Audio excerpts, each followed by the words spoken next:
Welcome back to the shop. Today we have this beautiful 2003 Honda VT750 on the lift to fix up this week. What are we doing? Fork seals blown out. So we're going to be replacing, disassembling these forks, getting new seals in, replacing the fluids, checking the springs, all that jazz. Also, we ordered a backrest Sissy bar thing, padded thing for this. We'll be installing and doing a tune-up. That's spark plugs, filters, oils, fuel filter, all that fun stuff. So welcome back to Butler Customs Motorcycle Shop.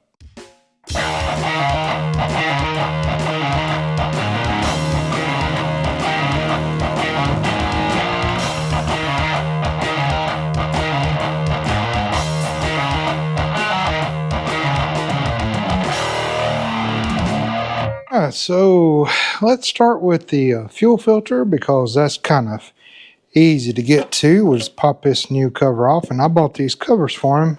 The bike didn't come up here with covers, so we got him a new set. They were pretty affordable as well. We have the new fuel filter here. It should give a direction. Yes, you probably can't see that, but there's an arrow for the fuel flow. So fuel in, fuel out, coming from the tank here, and the fuel filter is right here in very comfortable place. The fuel is off. Now we will lose a little bit out of here. This does have a fuel pump that is outside of the tank.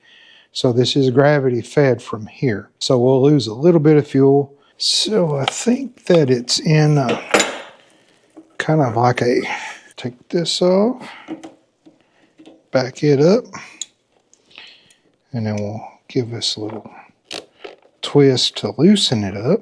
Gosh, I don't know if this thing has ever been changed. There we go. Man, that's pretty dirty. Pretty dirty. And then we'll have the same little clamp under here.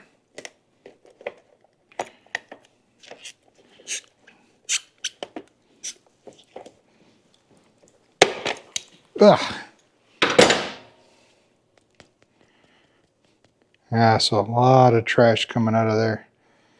This is very, very old. I'm going to try to get this boot off here so I can reuse this boot if I don't break it. Been on there a good minute.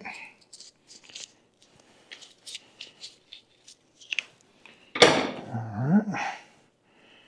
And we'll get our flow situated that way. Take this one off and just slide that back on. We'll start with our hose down here.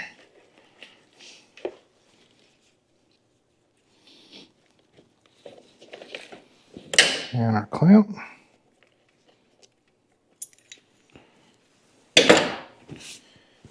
Then our hose up here. And our clamp. And just like that, we have changed the fuel filter. There we go. Our fuel filter is officially changed. I'll turn the fuel on. Check for leaks. Don't see any. The filter's now full. Everything's nice and dry. Check that off our list. Now let's go ahead and get these plugs out. These are dual plugged heads. So there'll be 2 plugs on the front, 2 plugs on the rear.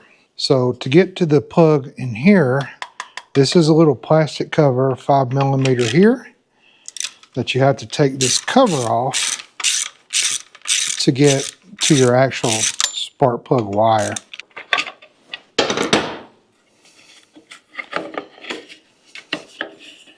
And can we get this out with the tank being in there? Yeah.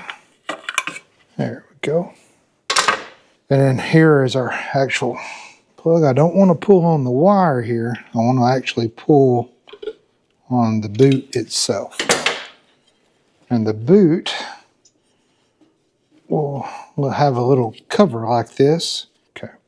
I'm going to pull this one off here and see what size socket I need. I think it's a 17, maybe. How's your day going? How's the weather your way? Is it getting cooler where you are? Not a 17. Wow, that's an 18. Since I got this one off, I'll go ahead and just pull it out. Since I got this one on here, get me a little magnet.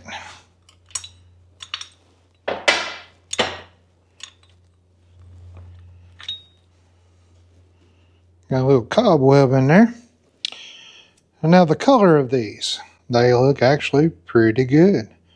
Nice brownish color. They do have some wear on them, but no oil, no wetness, no dark, no white. Very good. They do need to be replaced, but they do look good. So this front cylinder on the left side is not going to let you slide a regular 18 deep socket down in there. Simply because the hole, I don't know why they made it like that, but they did. The outside diameter of this is not going to fit down in there. So you're going to have to get you a tool made to fit very narrowly down in there. And this should work. So my 13/16 over this was still too much of an angle. So I've got a 17 on this other end. I got a 17 big Allen on here. That should get me. That should do it. If I've got enough room now to get down in there to turn it. And that's why these front plugs right here very seldom get changed out because of this issue right here. Ooh, and that front looks a little bit wider, a little bit more lean than what's running on our back. But still, very good color. So on the right side of the bike, you have this cover to take off, and then your other plug is just on the underneath this other cover about right here on the front cylinder. So we don't actually have to take that cover off. That side come out a little bit easier, didn't it? And again, you have this boot. Do not pull by these wires. Pull on the actual rubber boot just a little bit. It'll come right up and all that'll come out. Ooh, pretty bad, pretty nasty under there, wasn't it? I'll just kind of move all this out of the way. There we go. Now, again, with these style of heads, we're going to have to do it there,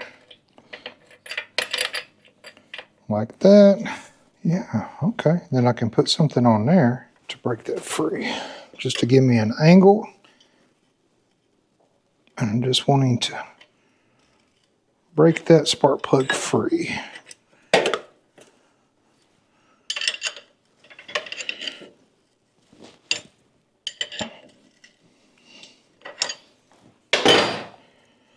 I don't know why Honda required somebody to have a special tool to do a routine maintenance on a bike, but they did.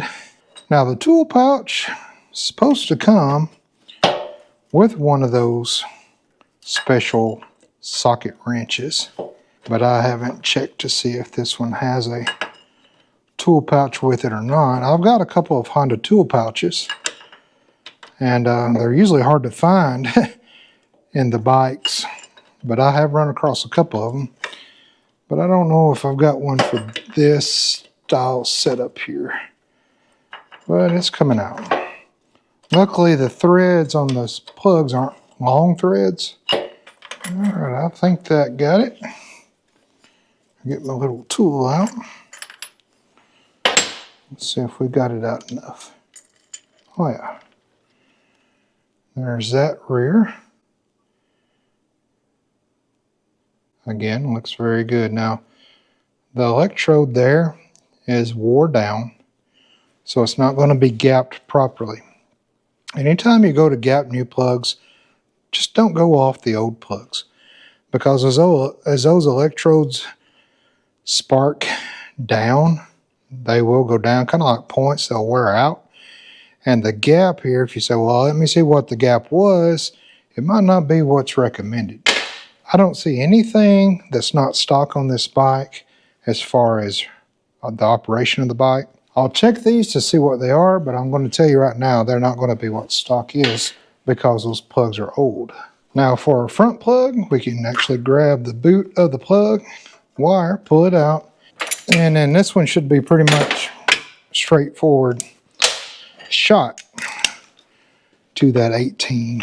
So I wish that had just made the holes a little bit bigger on those, the left front and the right rear. Would have helped the guy out a whole lot if they did. He can get stuck on those fins. Whew. All right, good color.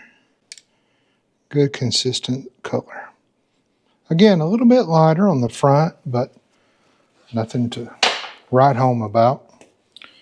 Now that the plugs are out, let's go look at what the gap is according to the service manual. And throw the new plugs in, get them gapped properly, and throw them in.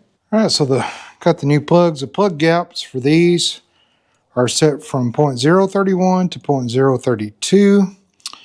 And all the old plugs were kind of within that spec. One was 31, one was 34, one was 35, one was 32. So they were kind of wore down differently, but as you can tell here, these, I guess, electrodes, diodes, whatever these things are right here, are a lot better shape. So now we're just ready to go back in, and these can be kind of hard to kind of line up toward the hole. I think that got it there. Let's see if we can get it at least started. I'll pull it out and make sure I'm threading in, and I am. Now on these new plugs, they've got these crush washers here on them. So you'll want to go down till it gets good tight, and then what I like to do is back it off about 1/4 of a turn and tighten it up again. That, I think, just helps seat that plug down in there a little bit better. I don't know if it helps or not. That's just what I've always done, what I've always been told. So I'll go around, put the other 3 in, and then what we're going to do is actually start the bike, let oil warm up and heat up and circulate, and then we'll drop the oil and put the new filter in. Then we can move on to the backrest, and then we'll address these forks. All right, so as we're getting ready to do the oil change, and thought, well, let me look up in the service manual about how much oil to put in there, and then come to find out, you're supposed to change this oil with the bike being on the kickstand, because that tilts the engine and lets all the oil drain out. So we will do this last when we roll it off. But in order to check the oil, this doesn't have a little sight glass on this model.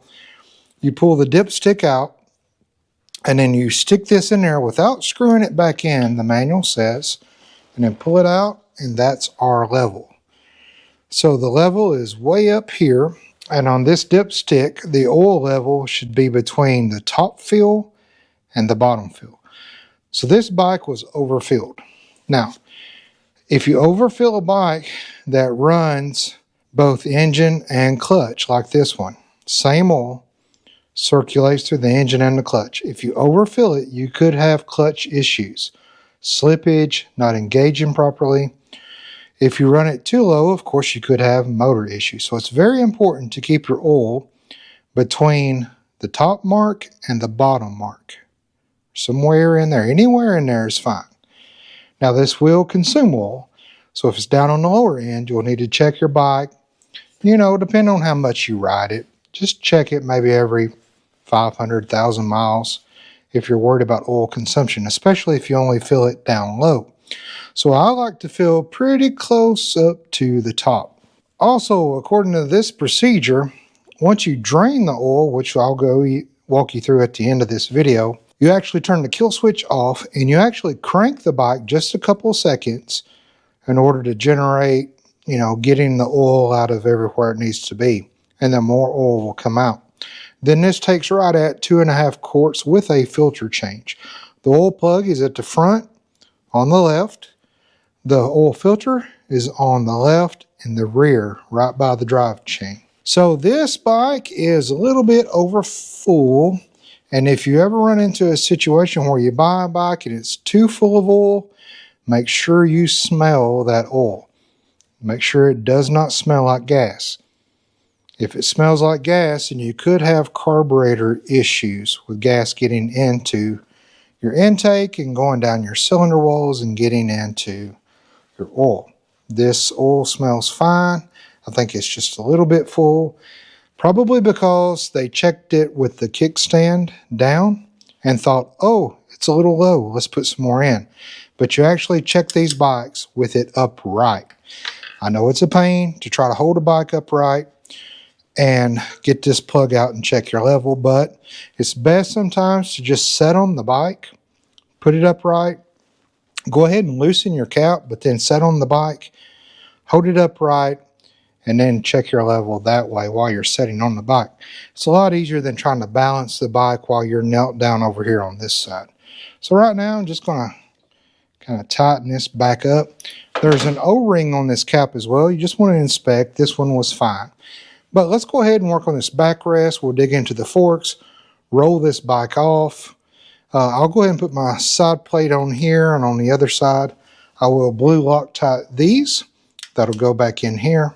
So with the backrest that we bought, this is the back of it, and I've noticed already this right here is bent. Probably due to packaging. I think I can bend it back out. It's got the side panels here, it's got the backrest here, and then the Sissy bar. Comes with just this hardware.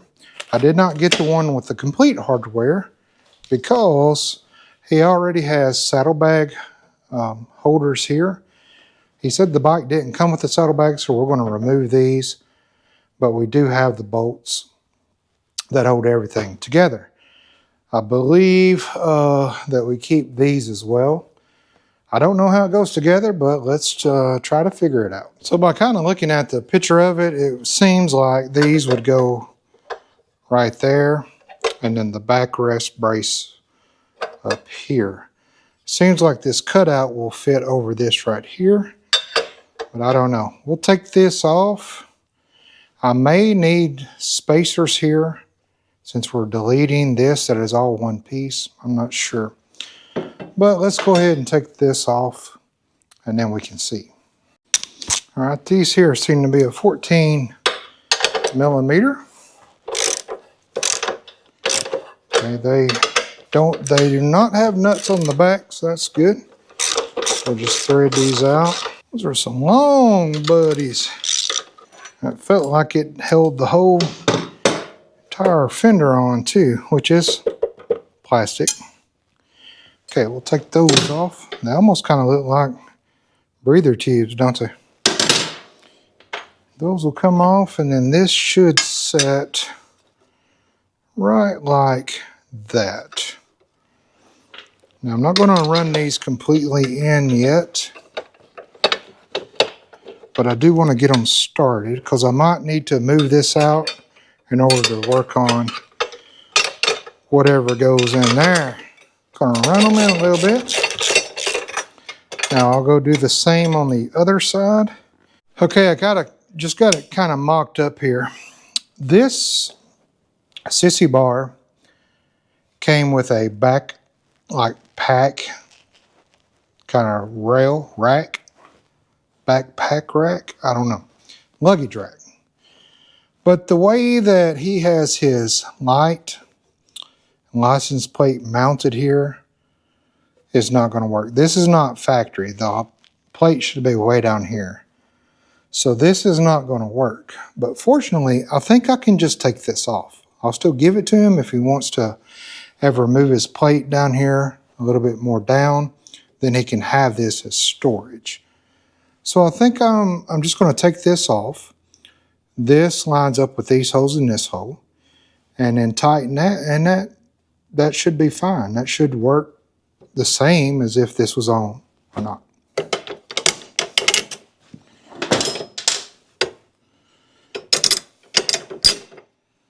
Okay, just take that off. Then we'll just slide these in like so. Go ahead and put a washer and nut on it just so it don't jump off on me and scratch anything. But the paint on this clear coat's peeling off and stuff, so shouldn't hurt it any. Now, since we're not using that luggage rack, I will probably take a Sawzall and cut the excess of these bolts off. And then if you wanted to go back in later and add a luggage rack, the luggage rack on it, he would just have to get longer bolts. Because I don't think those will look good just kind of sticking out there, but I don't know, we'll see. Personally, I think it looks better without the luggage rack. But you know what was crazy? When I ordered this, the one with the luggage rack was $20 less than the one without the luggage rack. Explain that science to me, because I don't understand that.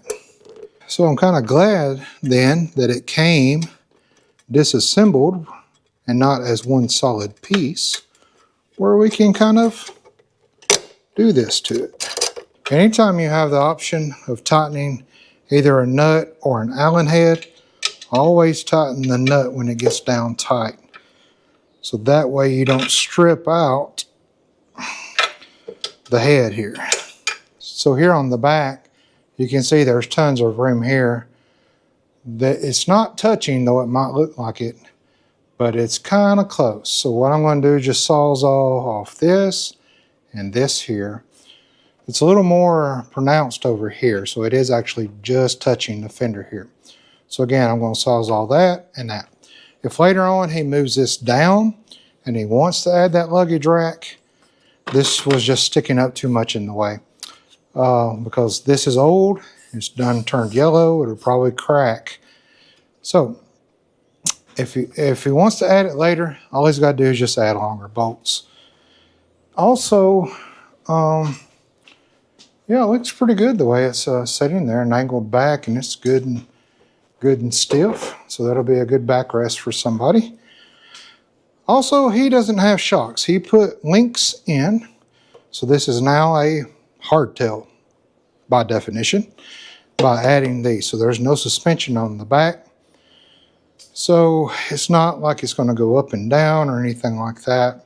And she does set really, really low. If you're doing this, I made an error. I want to show you. The back pad that goes on, it's just like wood, plywood on one side, foam pad on the other. So it just sits on there wherever you screw it on. The screws, though, have this bracket that screw into it, and they are flush on one side. They are not flush on the other side.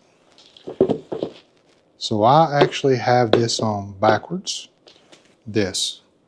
So I got to take this off, flip it around, so that these brackets here are flush. Okay, we're ready now to put the backrest on, and I just zip tie it up. You could do a bungee or whatever. I just like the zip tie because it lets me kind of move it around. They're clean. I don't have to worry about a bungee cord getting grease or something on the new backrest. So what I want to do is just kind of move it around to where I think it's going to be the best, because really you're screwing it in so you can kind of, you know, put it as high as you want, put it as low as you want. I wouldn't suggest putting it flush. The reason for that is if your back's leaning back, it could wear the top of this and cause it to split. So I would put it up a little bit so that the back kind of has room to bend back, and that wood here that's on this keeps this right here from rubbing into the inside of this metal. So that's my only thing I would suggest to you. Then we'll get back here, we'll try to eyeball it. Make sure she's lined up pretty good. And then what I like to do, since we are dealing here with leather, or pleather, I guess in this case, I don't want to just run my screws in there and the leather to twist. So what I like to do is take an old soldering iron and I'll just pierce through that leather right there where my board is. Just kind of burn that off. That way when I run my screw in there, it's not going to twist that leather. So that's done, and I'll take a small drill bit, and I just want to kind of run me a hole in there while I hold this. Get it lined back up. I want to be real careful about it. I don't want to go all the way through the foam and out the other side. There we go.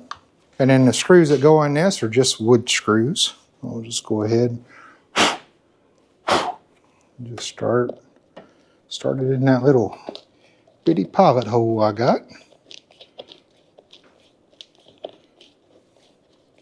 I'll get one almost snug, but not quite, until I get the other on, or the other one started, I should say.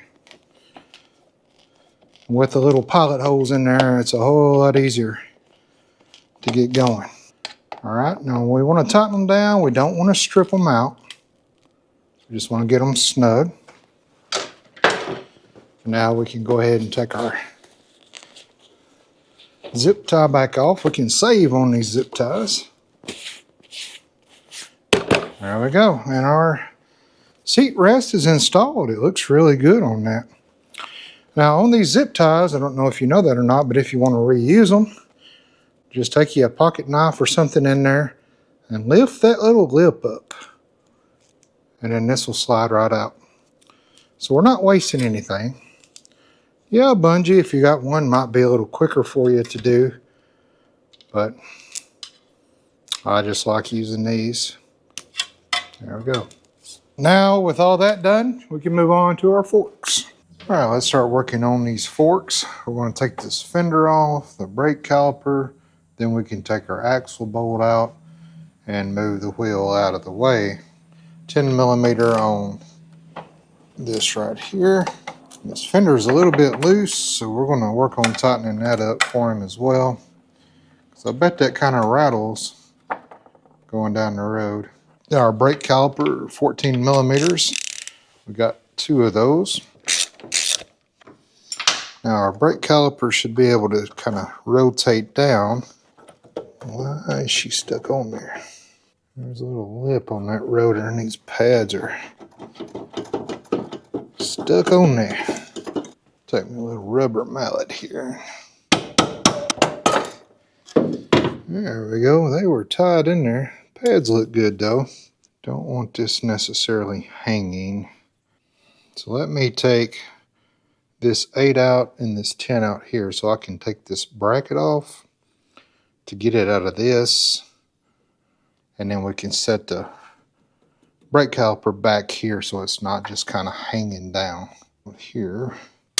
There, get that out of the way. Set that over there. Yeah, I had a little bit of a lip on the rotor, nothing bad.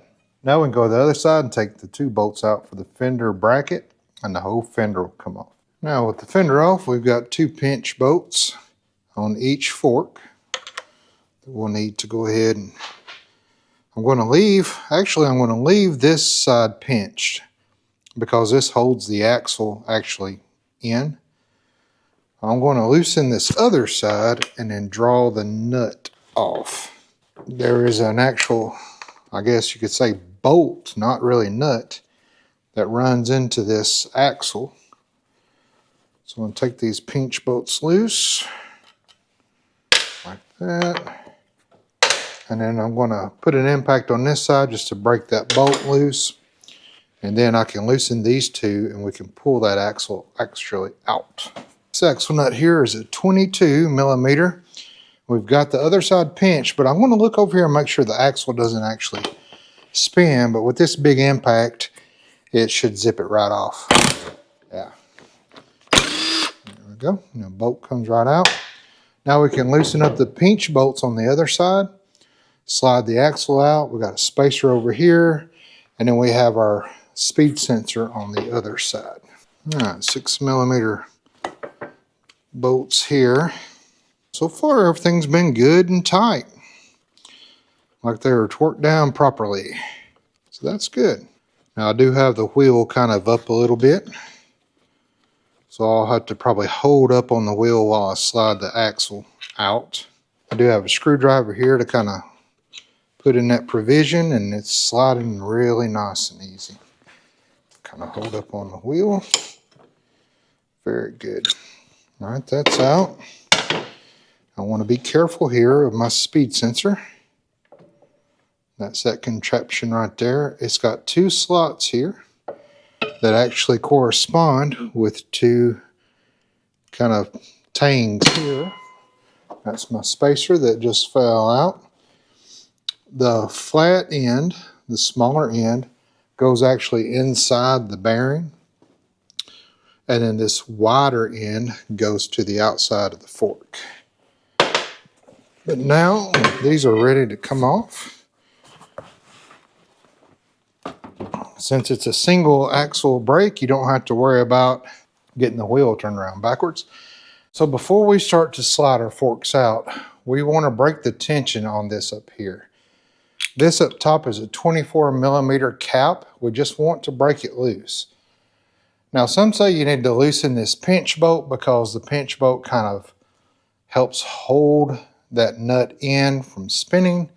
Usually I don't have any trouble with it if I've got room like I do with these risers to get a ratchet up under here. I want to put my hand back here so that I do not interfere or hit the tank. And I got a little cheater bar. I'm just going to slide in over here and we'll see how this goes. There we go. Now I don't want to take this off. I just want to loosen it. I want to go and do the same to the other side. Okay, now that those are loosened up, we can go in with our 6mm and loosen up these top pinch bolts here. You don't have to take them necessarily all the way out, but I do loosen them up a good deal. Both sides here. Now when working with both, you're going to replace both fork seals. What I would do is just do one at a time. A couple reasons for that. Number one, if you just do one at a time, you don't mix up the parts as far as leaving something out of one or putting a fork on wrong. With this being single disc, you really don't have to worry about that much. But secondly, it helps to keep everything lined up in the neck. If I pull both of these out, this top triple tree is going to move and this is going to be separate. So leaving a fork in just kind of helps me to line everything up if our fork seals are good. I mean, if our fork tubes are good. Now I do see some surface rust on here and I can feel it. These little spots are going to prevent and give me trouble sliding this out sometimes. So what I'm going to do is go ahead and PB blast down in here and up around here as well, just to get this kind of lubed up where it'll slide out a little bit easier. But let's go ahead and take this out. The pinch bolt down here is an 8mm, not a 6 like up top. Okay, it's in there pretty good, so let me get a ratchet on that. There we go. Oh, okay. Alrighty, so this isn't giving us much trouble at all so far. We'll move it, and you might have to angle your fork or your triple tree where you got room to clear your lift. All right, so that's done and that's out. Now with this broken free, we can go ahead and take this off. There's a way you take this off. This is spring loaded, pretty still, so this will shoot off. So you got to kind of put your hand over and be careful as you take this off. Not a ton of pressure, not enough to shoot your hand off, but enough to this go flying across your shop or garage and your living room, wherever you're doing this at. But you can see here, these dust covers are shot indeed. And that seal down in there is looking really, really bad. And the snap ring for it as well. But what I want to do is, before I get the pressure off this, under here you have a screw, an Allen head screw. What I like to do is to break this free while there's still pressure in this. That helps hold this bolt, keep the piston from spinning as I'm trying to loosen this So I actually will leave that in there. I'll take a long Allen, and usually if they're not too tight, you can just do this by holding it, but this one I can't. So I'm going to put this in the vise with a towel wrapped around it. Could I have done it on here? Yeah, I probably should have before I took it off, but sometimes it's hard to do with this on the bike because these lower tubes will spin on you. So let me put this in the vise and just kind of crack that free. And then that way, when we go to drain everything out, I can just go ahead and spin this little bolt out. There'll be a brass washer, a copper washer in there as well to prevent any leaks. But this looks good and dry down here, but I've got to get that broke free. All right, so I just got me a plastic bowl there just to kind of catch anything that might leak, and I'm going to use my ratchet, my 24-inch, and just set on here and hold this so that this doesn't fly off everywhere. I'm going to keep applying pressure down as I get close to taking this off. There we go. It's not a lot of threads, so there we go. So what you'll have is a cap, and go ahead and maybe make you some room so you can lay things out in order. You'll have a spacer, and then there should be a washer, yep, right there. Lay the washer on there, and then you will have your spring. Take your spring out slowly. If there's any fluid left in here, there is actually quite a bit of fluid. We'll just let it keep running down the tracks there. Surprised there's that much fluid in it. It is a long spring. And then what you'll see is that the coils of this spring are wide up top, and then they get more narrow at the bottom. So you want to make sure you put that in the right orientation. I don't know if this is right or not. I'll have to look in the manual to verify that this small spring coils go down and the widers are up at the top, but I believe it is. So now I can just go ahead and wipe this off a little bit so it doesn't run all over my table. Now we will measure the spring as well to make sure it's within tolerance, but looking at it, I can tell you it probably is. So we'll lay that up there. And now you'll just have fluid. So what you want to do is just tilt it over, pour all that fluid out. And I can tell you, I'm surprised at the amount of fluid that's actually in here. I'll pump it 7 or 8 times just to get all that fluid out of that piston. I'm still running out pretty good. The more fluid we get out now, the less mess it'll be on us here in a second. There we go. I think we got the most of it out. Now, before we pull this bolt out of the bottom, there's one more thing we need to do up top, and that is to get that old crusty clip out of there. You can use a flathead screwdriver, pocket knife, whatever you've got.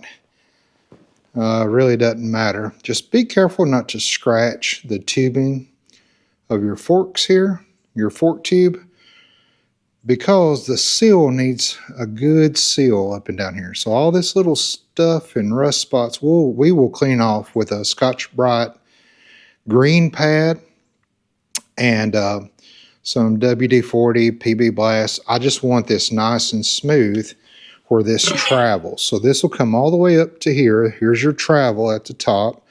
And then if it bottoms out, it'll go all the way down there. So there's a good long travel. I don't know if you can see this or not, but right here is where that clamp was on the bottom triple tree.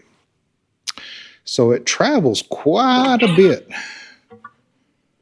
So we want to make sure that between here and down there, this is nice and smooth, and it does look like it is. But what I do, I go ahead and I clean all of this up here, everything. The reason for that is that my new seal is going to slide over the top. If all this is rusted and pitted and I can feel it, when I slide that seal down, it could tear that seal, disform that seal before I even get it down here. Right here where your forks or your triple trees lock in, I could feel a little bit there, just kind of crust. So I definitely want this, the whole tube to be as smooth as possible, because that seal has to go down all the way over this. All right, so I got my pocket knife out now, and I'm just gonna get in here. Once I get this out, you'll kind of see how this is made. This one's been in here a minute, so right now I'm just kind of breaking it free. There we go. Let me show you on this. So this one has started to rust. It's just kind of it's a little bit thinner than a coat hanger, so it's not real thick metal. But what you'll see is these designs, it's got this little groove here, one here, and one here. And that's made that even when these broad ends snap in, you can still get something in that groove to pry it back and to pop it out. Our kit did come with these that are new, so we'll be replacing those as well, but I'm going to set that up there. Put my knife up. And now we're ready to take this bolt out that we already broke free. So this should just spin right on out now. You might have to let the weight of the piston kind of hang down on you until it falls all the way up. Oop. There's some fluid we lost. So there's our bolt, and there's our little washer or crush washer that helps to hold the bolt in from leaking. Now, according to the manual, it does say to Loctite these. I was surprised to see that, and then maybe that's why it was so hard to get off. But now that everything is free from this now, we can go ahead and just start doing our handmade slide hammer. So this seal will come off by the force of this coming up, because there's a big washer that sits underneath this seal, and the force of bringing this fork tube up will pop that seal out. Now, if you got a bunch of trash in there like I do, maybe go ahead and take something to kind of get most of that trash out. That'll keep it from going down in there, but we're going to clean all this up anyway. But I will spend a little minute getting some of that trash out. Now with that off, we'll just slowly hammer it up. I can feel it breaking free. I can see it coming up already. There we go. It's about level now. There we go. Wow, I've never had one not come off of here. There we go. So what has happened is this brass piece has come off and stayed in here. Now what we can do now is go ahead and get this piston out. It'll have a spring on it as well, and a little plastic type of bushing. So there's our piston. There's that plastic type of bushing. Just want to inspect it. Well, actually this one's metal. No, it's plastic. Just inspect it, make sure it's still got kind of good tension on it. No cracks or splits or broken pieces. This one's good. And the spring we'll just leave on there. That's what your bolt actually bolts into from the bottom. And then there'll be another piece that I guess was left in the fork. And then, yeah, there's another piece down in here. Now this here will set, your piston will set down in there like that. And then your bolt goes through the bottom of the fork tube. So you want to make sure you have a count of that and don't lose that or forget, and it'll get cockeyed on you in there, and then you won't be able to put everything back together right. But now we still got to get this fork out. Probably going to get a flathead screwdriver and just kind of pry that up. It almost come out. Whoop, dropped right down in there, didn't it? Okay. So because of some of this trash, we had this right here hang up on us, and this. So this was supposed to come out with the fork tube, And this actually goes on like this. So usually when you pull this tube out, this spacer here will come out with the tube, but what happened was the seals were so stuck that this just kind of come past this bushing and everything stayed in there. But no big deal, no problem. So now all we've got to do is just kind of clean everything up. I will take these off since I want to clean everything up. I'll set them in order of how they go in, and we will inspect this as well. You usually don't ever have to replace these. Of course, if there's any damage or wear or anything, do that. But don't take these off just to clean them, because you can damage them by doing that. Now everything else looks good. We'll just clean this tube up. We will definitely spray this out. We'll make sure to clean where the seal is going to set down in there. And that's just dirt and gravel and grit. We'll make sure to clean the groove where that snap ring is going to set in there.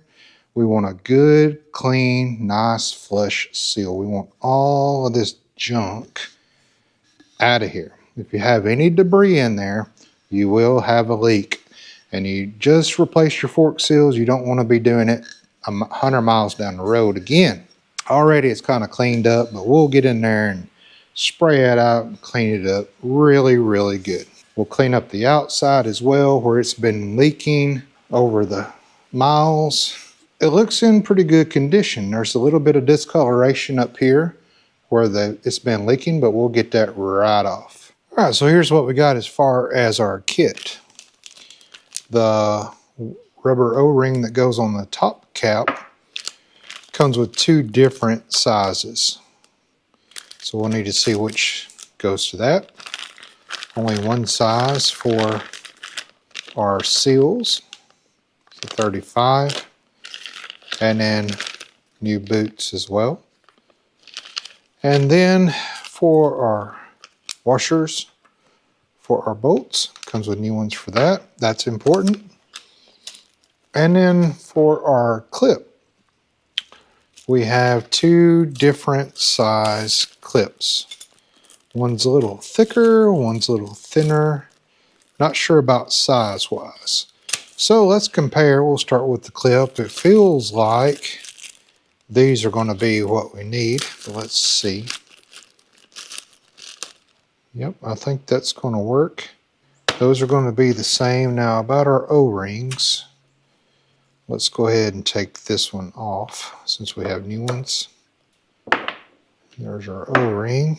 And it looks like these have been worked on. These bolts that were in it look pretty new. These washers look really good as well. So I think these have been replaced before, but we do have new washers, so we'll just go ahead and put that on there. But what I want to do is compare the size difference. See how these new washers are bigger? So I want to save on that in case this washer won't fit down in the hole. Not sure why they're that much bigger, but they are. But let's work on these here. Maybe that one. It's kind of hard to tell with them in the package, but let's see. Okay, that looks to be about it. Diameter-wise, looks good too. These are important because if you get an O-ring that's just too big on this, you'll never get this to compress down enough to spin it to catch the threads on that fork tube that you need. But let's compare. Let me set that with that. No, that's the old one. But again, these look in good shape. They still feel good. They're not flattened out. You could have maybe got by without them. These are a 30. So a little bit smaller. Let's see how this fits on here. Okay, so maybe I'm going to go with the 30 because the smaller the O-ring, the easier it'll be to compress. And they still stick up enough here to where I'm good. So we'll go with this. I'm going to go over there and see if this washer will go down in the hole. If not, we'll have to go back with these washers, and I'll just flip it around and use that side as a sealant. And the service manual does say to use blue Loctite on this. So we will be using that. I usually don't wrap these in any kind of plumber's tape or anything. They usually don't leak, so we will be doing that. And I think these are torqued to 22 foot-pounds according to the manual. But I don't know if we got different forks or what, because things are looking a little different. The spring looks different than what's in the manual. The service limit on the spring, 11.7 inches is the service limit on the spring. And that spring over there looks to be about like 14 inches. So I don't know if they put an upgraded kit in it or what. Spring kit to get a little bit more tension. Because if you have Hondas, you know Honda forks are a little loosey-goosey. They're kind of loose. Some people like a little stiffer spring. But let me make sure this is going to fit down in there. But I think we got everything we need to go ahead and start putting things back together. Everything's cleaned up now, and we're ready to start assembling. Okay, so we got everything cleaned up best we can. Looks a whole lot better inside there, especially up around where this seal is going to sit. We'll go ahead and slide our collar on, slide our washer on. Now the washer will have a flat side to it and a rounded side to it. I like to use the flat side where the seal is going to sit. Gives it a better setting than using the round side. So I'll put that on. Now we can go ahead and take our piston. This is the part that the bolt threads into. And make sure your spring is on there. We didn't mess with the collar here. And we're going to slide this in as one piece. And what we want it to do is to come out the bottom here. I'm going to pull to make sure my spring is in there right. Then I take this cap. This cap does not go on the inside of the tube. It goes on the end of the piston after you have run the piston through. Now this whole assembly I know is good and it's ready to go down in the lower tube. So what I'll do, if I turn this up, my little piece here will fall off. I don't want that. So I'm actually going to put it in like this. And I'm going to slide everything together till it gets up there. Then I'm going to take my new my bolt with my washer. The new washer would not fit in this. So I don't know if these are stock or not, but something is different. So before I start putting my seal in there, I want to get a good tight fit on this. Because before the seal goes in, or after the seal goes in, we got to add fluid. So I want to go ahead and get this on. All right, so I got a little bit of blue on there. I got my extended 6mm. I'm holding everything together. And then I'm going to run that right up in there. And it should thread in very, very beautifully. I might have to hold this up to get it to thread.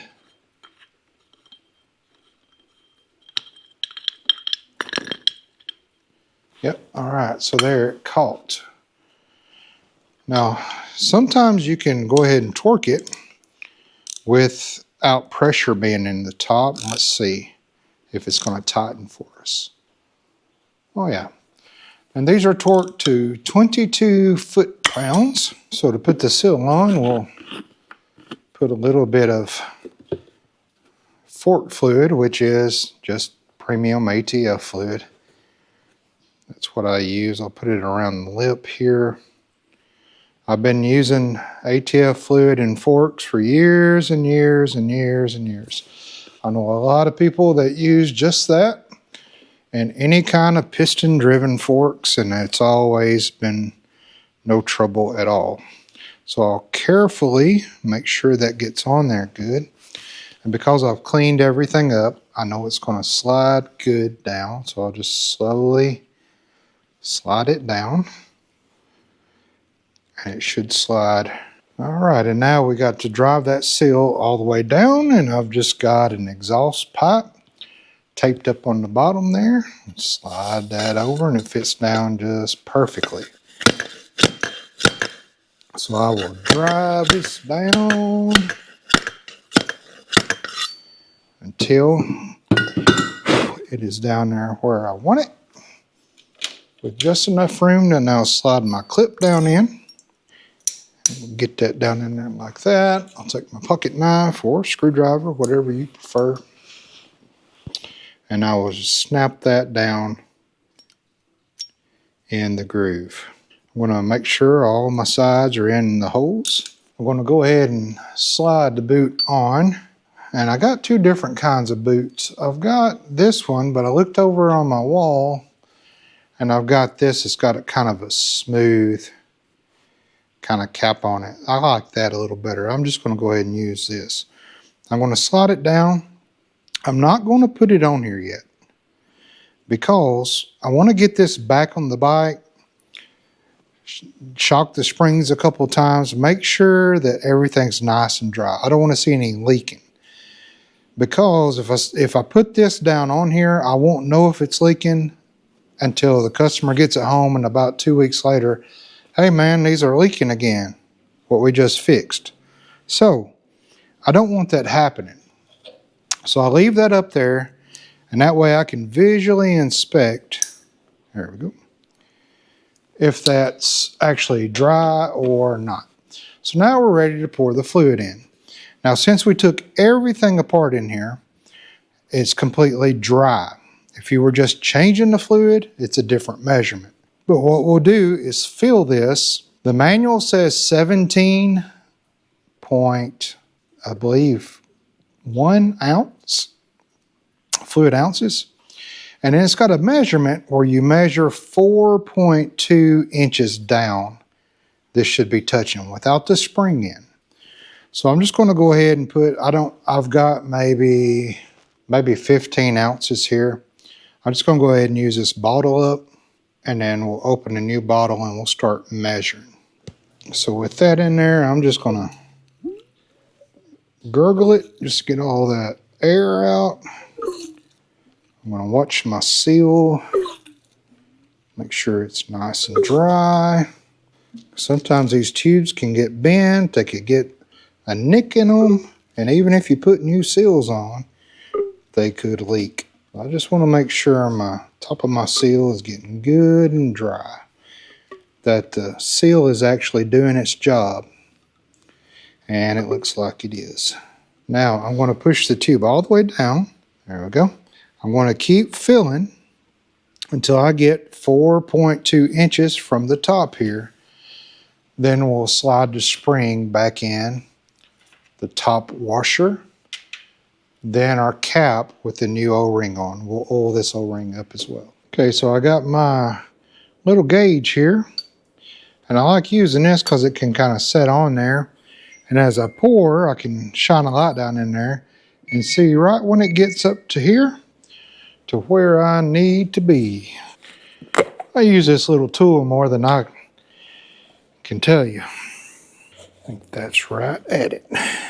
Now, another thing you can do if you don't have one of these fancy things, you can take just a piece of manila folder and mark you out 4.3 inches from the tip to where it folds over here. So you just take your strip, stick down in there, it'll go down 4.3.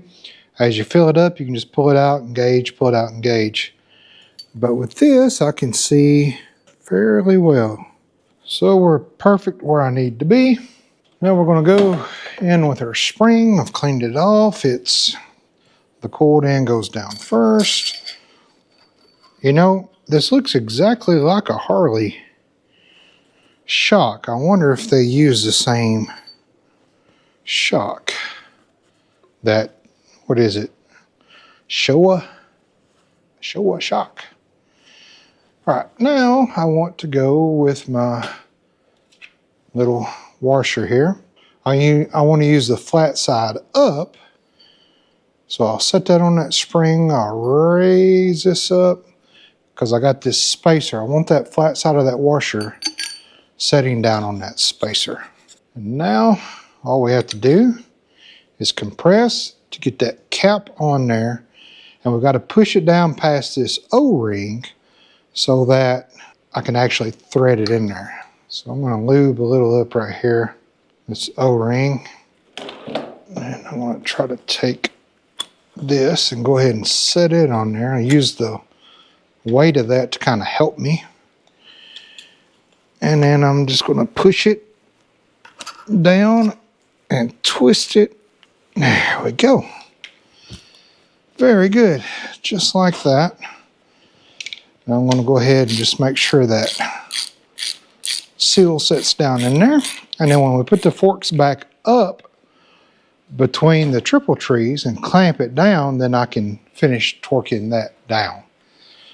But now, ooh, yeah. Good and tight and smooth. And I don't see a drop leaking. Yes. Now again, I will not put this down yet because I want to get the pressure of the bike, and I'm going to actually spring on the bike a couple times because hitting potholes and stuff, a lot of pressure on that seal, and I just want to make sure everything's in there good. I did find these clips that I had new. They were the same thickness. They were Harley clips. So I did take the other ones I got out and use these thicker ones since they kind of fit in there better. I don't want that clip popping out and the seal blowing out and wobble issues before you can even get it home. But at this point, this fork is done. Looks a whole lot better and a whole lot stiffer. Oh yeah. So I'm going to throw this back on just temporarily, just kind of put it up in there and go ahead and pull the other side off, do the exact same thing you just saw me do. And then as I start putting the other side back on, I'll show you how it goes back on. Then I'll throw the wheel on, the axle on, go ahead and put the fender on, get the brakes on and stuff like that. I'll show you all that. All right, so I got my fork slid up in here. I got my boots off still, because I want to wait till I put the pressure actually on my forks to kind of see, make sure what they're going to do. I do have some oil on my boots, or I oiled them up. So that's why I got them stuck up here, so I know that if I do get oil, it's coming from here. Sometimes you get bad seals, especially if you're not working with OEM seals, you just get bad seals. All right, so my bottom pinch bolts here are going to be torqued to 36 on both sides. Now these are 8 millimeters. And then before I torque my top bolts down, I'm actually going to tighten that nut. It is torqued as well, that top cap, and it is torqued to 16 foot-pounds. Okay, that's 16 there, that's 16 there. Then the top pinch bolts are at 20 foot-pounds. They are 6 millimeters. 16 or 20. These seals, my goodness. Yeah, they were bad. They were in need of replacement. And I don't know if you know or not, these fork seals, they've actually got 2 seals in here. They got one on the inside on the bottom and one on the inside on the top. So it's kind of like a double layer. Think of it like a windshield wiper. It just wipes off. So it's got it's got double windshield wipers on it. The top one is gone. So these had been leaking for a while, and that dust cover, wow, bad. So I don't know how old those are. I don't think those are original stuff, but now it looks like it's a whole lot nicer and at least cleaner. Okay, so we're getting ready to put the wheel back on now. And I gotta make sure that I get this routed back in here kind of right. About like that. I'll let that hang just for a minute. It's not good to do that, but I gotta line these 2 little slots up here and get them just where they're not on these 2. So just about anywhere on there. And then you also have a little cutout right here, a little notch on this speedo sensor. So what I want to do is make sure my notch goes up against the little notch on the inside of this fork. So I want that notch on the Speedo to be behind the notch that's on the inside of this fork. So make sure that's sitting in there good. Okay. There we go. I'm going to kind of try to hold that there and get, oh wait, I gotta grease this axle. Now I like to use this white lithium grease in the can. Spray it on there liberally. Slide that in there. I'll get my starter, my Speedo gear going. There we go. Alrighty. Now working on the other side, I've got this spacer. This smaller diameter end goes into the wheel. This flatter one goes up against the fork. So I'm going to stick that in there.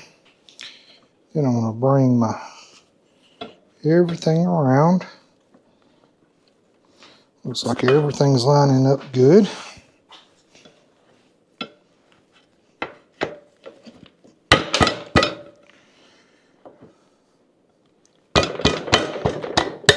There we go. Got that in there. Now for the bolt, I will red Loctite that. I want to draw it in first till it makes good contact. This might spin on me, but that's fine.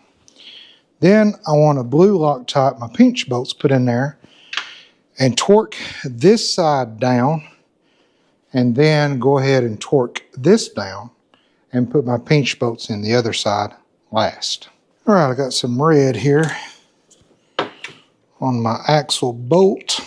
I just want to zip it on there just to kind of pinch it up to where as far as it needs to go in. Now I'm going to go ahead and put my pinch bolts in on this side to hold everything.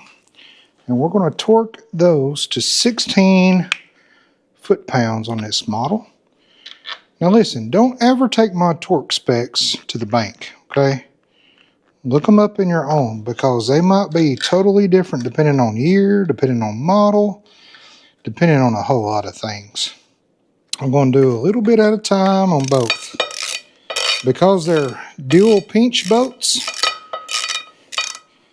they are working to draw all this bottom end. So I want to do just a quarter turn at a time on both. I don't want to draw one down too much and it put too much pressure on that bolt. There's 16. There's 16. Now on the other side, I will now torque down that bolt that we ran in the axle, and it is actually torqued to 43 foot-pounds. All right, that's good. And we'll put our pinch bolts in the other side, and those are 16 as well. 16 and 16. Very good. I want to go ahead and put the brake caliper on. Because it's got this brace here, the fender is going to go on the outside of this. So I want this brace being up here. So let's get our pad back on, caliper back on. Got to get it over the hump of that rotor. Caliper up on here. There we go. There. Just had to get up over that ridge there. And these are actually torqued to 22 foot-pounds on this model. Very good. Okay. And then that goes down there. And that snaps into there. Set it on. And I did look at these bolts here. And they are tight. It looks like it's just maybe missing the rubber that goes up under there or something. It's giving it a little bit of a rattle, but hopefully, I mean, that's how it was. So maybe doesn't make any noise. I will blue these fender bolts. There is not a torque on these. They just said get them tight. So okay. They're only 10 millimeters, and this is a plastic fender, so well, my phone is blowing up. Every time I get on here and do a video, my phone goes nuts. Never find that bolt again. Alrighty, I found it finally. Whew. Them things take off when they fall. Whew. That's why when one drops, I try to watch it with my eyeballs, see how far it goes. But with these lights, I couldn't, behind me, I couldn't see. But I found it. Now, while the wheel's up, I'm going to apply the brake.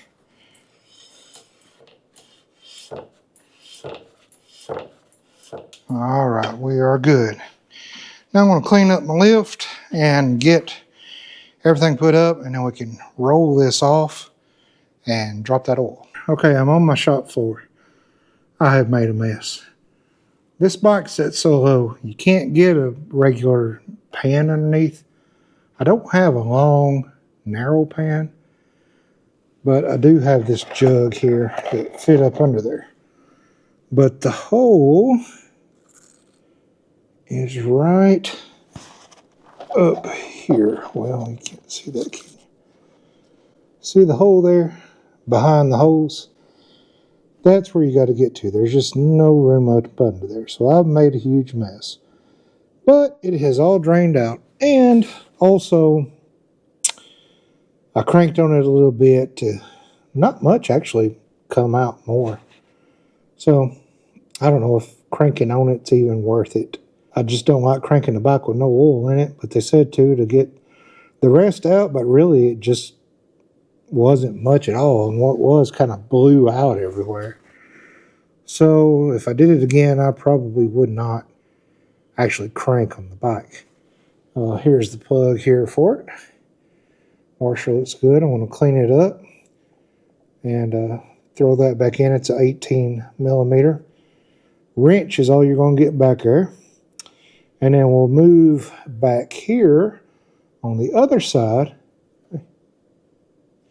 and we'll drop the filter. The filter is actually, if you look between the top of the frame back there, that's the writing on the filter. Back there. But I'll go to the other side. Oh, there's the writing of the filter. It's got a K&N filter on it, but I went back with a Honda filter. So we'll get on the other side. You should have a good angle to see. And then we'll put the oil in it and start it up, and we should be done. All right, so I got you on the ground. I know you're kind of crooked. There's my filter right there. I'm trying to get it over here where I'm not in your way. Something like this little kind of pulley rubber thing, if I can get it to connect. It's a K&N, so it's got that little nut on it if I need it. Oh, she's on there. Now let me try to put a little wrench on it and get that off. That is on there really, really tight. Good night. Golly, they have put this thing on here way, way too tight. And that's the bad thing about K&Ns. With this nut thing on it,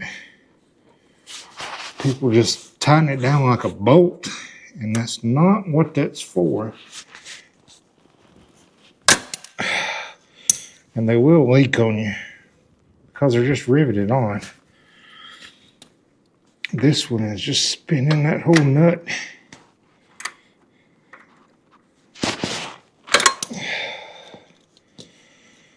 Okay, so I'm gonna have to do something different. Let me get my old faithful out. This thing has never, ever let me down, this strap. I guess I just should have went that way in the first place. If I get an extension out here, a wobble socket on it, should be able to spin it off like that. Still ain't giving me enough room. Why, Honda? Why? Why you do this to us? Americans. Americans don't like this kind of stuff now. All right, now this should give me enough room to come all the way out here by my chin. And then I can reach it. Well, I ain't never. Help me, Tom Cruise, help me. Oh, good night. Who put this on?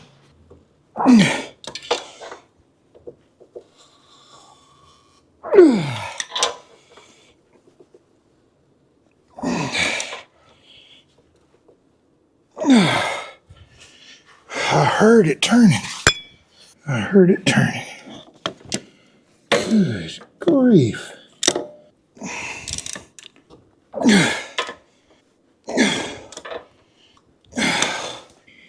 But it's turning. Never have I had such a tight motorcycle filter on, or a car filter for that matter.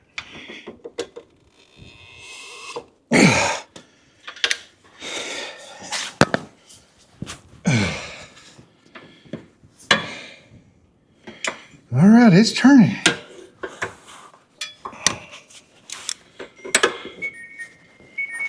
Who would have thought the oil filter would have been the hardest job to do all week.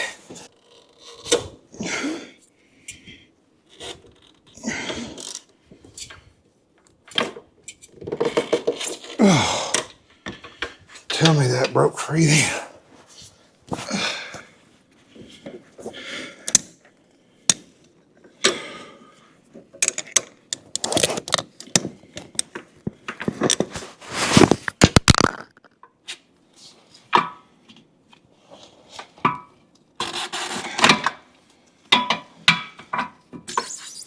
Oh,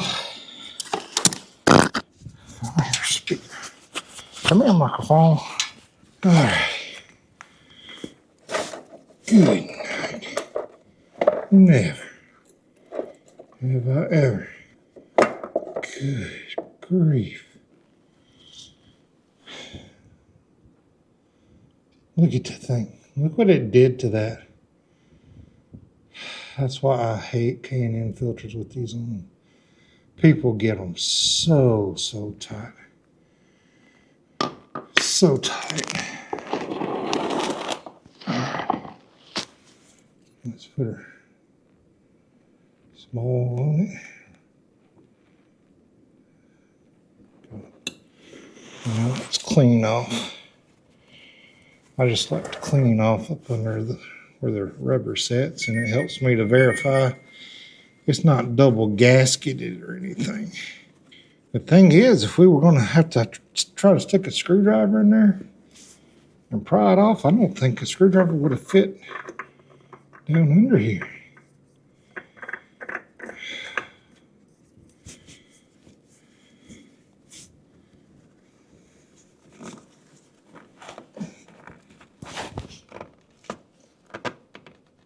That's all we need. Now the next fellow under here won't have such a hard time.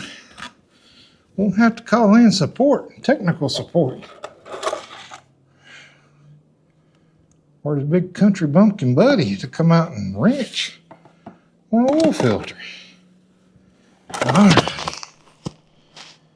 right, sorry, you probably couldn't even see me yet. But there we go. Just got her hand tied on there with a little extra oomph. And there we go. Filter is installed. Whew. Now, we'll get the oil ready in the funnel. We'll set the bike up. It says it takes 2.5 quarts. So I'll probably start with 2 quarts and then see where my level's at. Crank the bike maybe. Let it cycle through, let it set for a second, and then top it off. What I'm looking to get is right close to this. Can you see?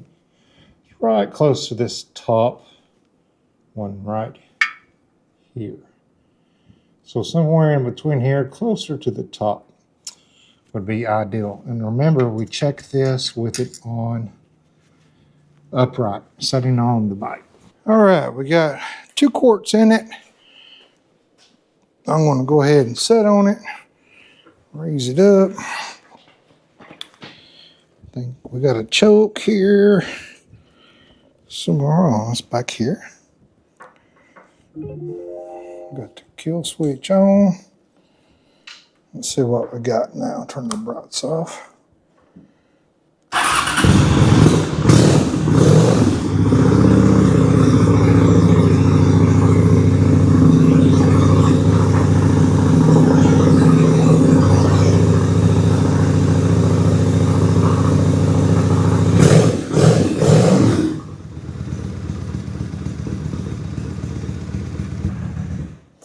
Alrighty. I think this will be a little better than me trying to balance the bike and check it. Okay, so we'll set the bike upright. We'll put it in without screwing it in, and we'll see what we got. Okay, it's just at the bottom line there. I'll wait a little minute and let the oil kind of run back down. Okay, we'll go ahead and add some now. It does have an oil light on it, and it did go off after a second or two, so that's good. All right, we're right in the middle of the mark there. Since oil's probably still kind of coming down, I'm not going to add any more because too much is really bad on it. So we're right there in the middle. So I'm going to wait. It's kind of late at night here in the evening. I'll come out in the morning and check it. Yes, it's already coming up. So I think once everything settles, we're going to be pretty good because I've not even got it setting up here. Maybe this is easier doing it like this. All right, we're good. We're right there at it. So it was right at 2.5 quarts. Make sure my kickstand's still down. I had a fella up here working with me one time, kind of helping me out, good buddy. He raised the bike up and the kickstand had an automatic spring on it and it shot up and he didn't realize it. And he went to set the bike over and the kickstand was up. And luckily he caught it. Whew, that would have been bad. Would have been bad. So 2.5 quarts is what we're at there, and that's just right.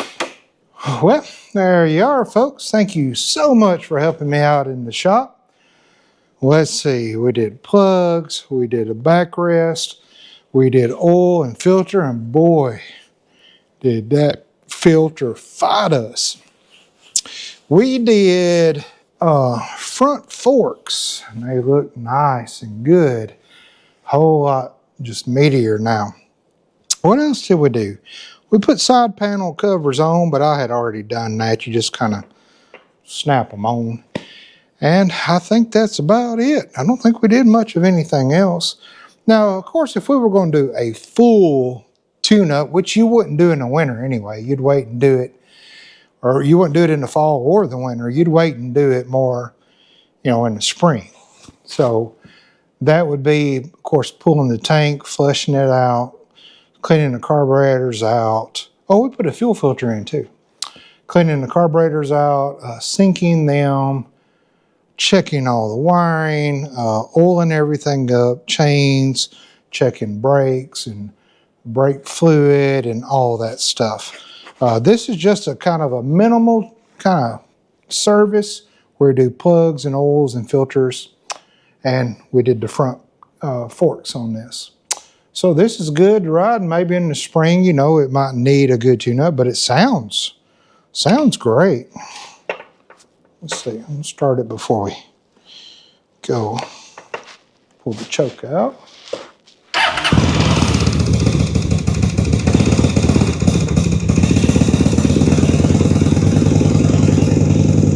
Sounds good.